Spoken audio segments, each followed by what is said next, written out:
Hello, আসসালামু আলাইকুম। কি অবস্থা সবার? আশা করি তোমরা সবাই ভালো আছো। তো আজকে আমরা চলে এসেছি এসএসসি লেভেলের, বা যারা ক্লাস 9-এ আসো, ক্লাস 10-এ আসো, বা যারা হচ্ছে এসএসসি দিবা সামনে, তাদের জন্য ফিজিক্সের একটা খুবই গুরুত্বপূর্ণ অধ্যায়, চ্যাপ্টার 10 স্থির তড়িতের একটা খুব গুরুত্বপূর্ণ টপিক, তড়িৎ বল বা কুলম্ব বল নিয়ে। অনেকেরই এই টপিকটাতে খুব ভালো মতো ধারণা না থাকায় তারা এমসিকিউ এবং সিকিউতে খুব ভালো মতো অ্যান্সার করে দিয়ে আসতে পারে না, যার কারণে অ্যান্সারটা ভুল হয়ে যায়। তো আমরা চেষ্টা করবো আজকে তোমাদের এই টপিকটা খুব ক্লিয়ার করে দেয়। তো তড়িৎ বল বা কুলম্ব বল বিষয়টা কি?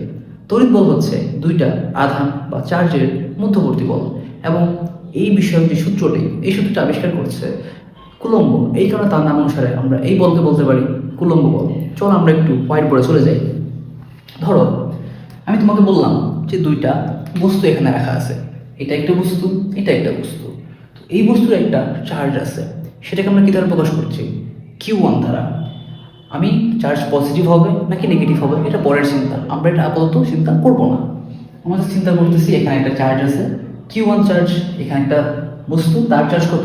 Q2 চার্জ, এবং এদের মধ্যবর্তী একটা ডিস্টেন্স আছে, সেই ডিস্টেন্সকে আমরা ডি দ্বারা প্রকাশ করতেছি। তো বিজ্ঞানী কুলম্ব কি বলছে? বিজ্ঞানী কুলম্ব বলছে দুইটা বস্তু তাদের চার্জ দেওয়া আছে এবং তারা একটা দূরত্বে বিরাজমান। এখন তাদের মধ্যবর্তী একটা বল কাজ করবে, সেই বলটা হবে, সেই বলটাকে আমরা এফ দ্বারা প্রকাশ করতেছি। সেই বলটা হবে কি? দুইটা যে চার্জ দেওয়া আছে, এই দুইটা চার্জের গুণফলের সমানুপাতিক। দুইটা চার্জের Q1 এবং Q2 এদের গুণফলের সমানুপাতিক। সমানুপাতিক মানে ভাই কি বোঝায়? সমানুপাতিক মানে বোঝায় সে বাড়লে সেও বাড়বে, সে কমলে সেও কমবে। তার মানে তুমি যদি Q1 কে বাড়িয়ে দাও তাহলে কি এফও বেড়ে যাবে, তুমি যদি Q2 কে বাড়িয়ে দাও এফও কি হবে? বেড়ে যাবে। এটার মানে হচ্ছে সমানুপাতিক। তারপর তিনি বলছে যে আমার যে কুলম্ব বলটা কাজ করবে, সেই বলটা হবে কি?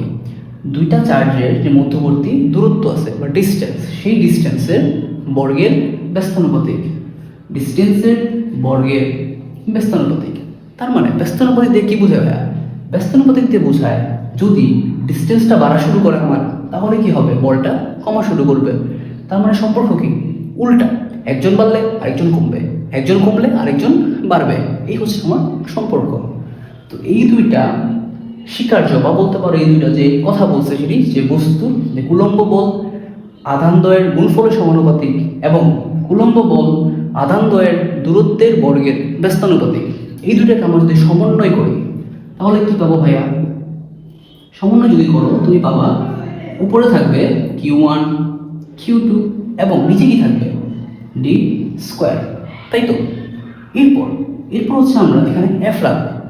সমানুপাতিক চিহ্ন, সমানুপাতিক চিহ্ন যখন তুমি তুলে দিবা তখন সেখানে আসবে আমার একটা সমান সমান, এবং আসবে একটা সমানুপাতিক ধ্রুবক।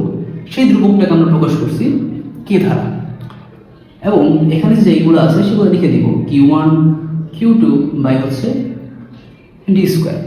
এখানে যে একটা সমানুপাতিক ধ্রুবক নিয়ে আসলাম, এই ধ্রুবকটাই কি? এই ধ্রুবকটাই হচ্ছে কুলম্ব ধ্রুবক। কেননা এই পুরো সূত্রটা দিয়েছে কুলম্ব এবং এই জিনিসটা ব্যাখ্যাও করছে কুলম্ব। এই কারণে আমরা এফকে বলতে পারি কুলম্ব বল বা তড়িৎ বল, এবং এখানে যে সমানুপাতিক ধ্রুবকটা আসছে কে, এটাকে বলতে পারি কুলম্ব ধ্রুবক। আশা করি এই ব্যাপারটা সবাই বুঝতে পারছো। এবং এখানে আরেকটা জিনিস মেনশন করা উচিত, সেটা হচ্ছে কুলম্ব ধ্রুবকের একটা মান আছে। সেই মানটা কত? সেই মানটা হচ্ছে ভাইয়া কে ইকুয়ালস টু 9 ইন্টু 10⁹। ঠিক আছে, এখন আমরা একটা জিনিস শিখবো, সেটা হচ্ছে এর একটা একক আছে, সে এককটা কত হবে ভাইয়া? এখানে হচ্ছে তার এককটা বের করা। এখন ভাইয়া এককটা কিভাবে বের করব? চলো আমরা এককটা বের করার চেষ্টা করি। তুমি এই সূত্রটা নিয়ে আসবে এখানে, F equals to K into Q1 Q2 by D square. সূত্রটা আমরা লিখে ফেললাম। এরপর যেহেতু আমি বের করতেছি কার একক? কে এর একক। কে মানে কি? কুলম্ব ধ্রুবক। তোমরা কুলম্ব ধ্রুবককে বাম পাশে রাখবো, বাকি সবাইকে কি ডান পাশে নিয়ে যাওয়ার চেষ্টা করবো। তো কুলম্ব ধ্রুবকটা আমরা যদি বাম পাশে রাখি তাহলে কি হবে? ডি স্কোয়ার আকারে কি আকার আছে? ভাগ আকারে, ও চলে যাবে ওর পাশে। তো হয়ে যাবে কি? উপরে থাকবে আমার এফ অ্যান্ড ডি স্কোয়ার, আর কে সাথে গুণাকারে কার আছে? Q1 Q2, ওরা কি আকারে চলে যাবে? ভাগ আকারে চলে যাবে। তো Q1 নিচে হবে, Q2 Q2 নিচে হবে। এখন ভাই আমাকে তোমরা বলো, এখানে আমরা উপরে যে আছে F, F এর একক জানি না আমরা, কত F এর একক? F এর একক হচ্ছে নিউটন, আমরা জানি। D, D মানে কি? ডিস্টেন্স, মানে কি দূরত্ব, দূরত্বের একক কি ভাই? মিটার। তাহলে কি হবে? Newton metre square. ওকে, তারপর Q1, Q1 মানে কি? চার্জ, চার্জের একক কি আমরা জানি? কুলম্ব। তাহলে Q1 এর একক হচ্ছে কুলম্ব, Q2 কি? চার্জ, তার একক কি হবে? কুলম্ব। তো আলটিমেটলি আমরা কি লিখতে পারি ভাই?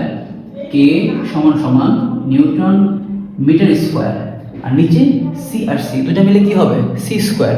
তো C স্কয়ারকে আমরা যখন 1/c স্কয়ার হবে ওটাকে লিখতে পারবো কি? C inverse 2। তার মানে কি লেখা যায়? নিউটন মিটার স্কয়ার আর কুলম্ব স্কয়ার। তো এটা হচ্ছে আমার কুলম্ব ধ্রুবকের একক। এটা হচ্ছে তোমার এমসিকিউতে আসে এবং এটা মাথায় রাখাটা খুবই জরুরি।